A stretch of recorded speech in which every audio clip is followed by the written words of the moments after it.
আজ আমরা একটি কঠিন অসুখ সম্বন্ধে আলোচনা করব। অসুখটা হচ্ছে সিরোসিস অফ লিভার। এই অসুখটা কি? এটা আদতে একটি লিভারের ক্যান্সার রোগ। এই রোগটা শুরু হয় কিভাবে?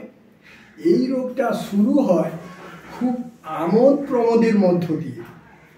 পেশেন্ট কি করে? সকালে মদ খায়, দুপুরে মদ খায়, রাত্রেও মদ খায়।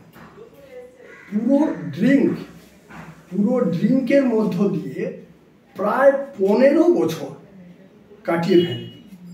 তারপরে কি হয়? একদম লিভারটা ক্ষুদ্রাকৃতি হয়ে যায়।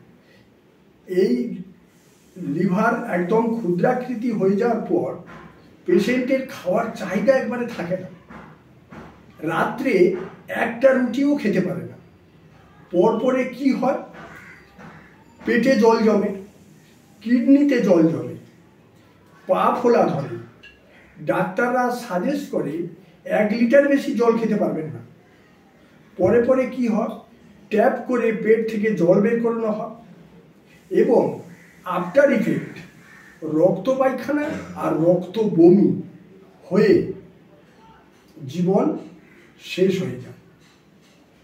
তাই সময় থাকতে থাকতে এই অসুখের ব্যাপারে প্রপার ধারাবাহিকভাবে হোমিও ট্রিটমেন্ট করলে সুন্দর এবং সাকসেসফুল হতে পারে পেশেন্ট।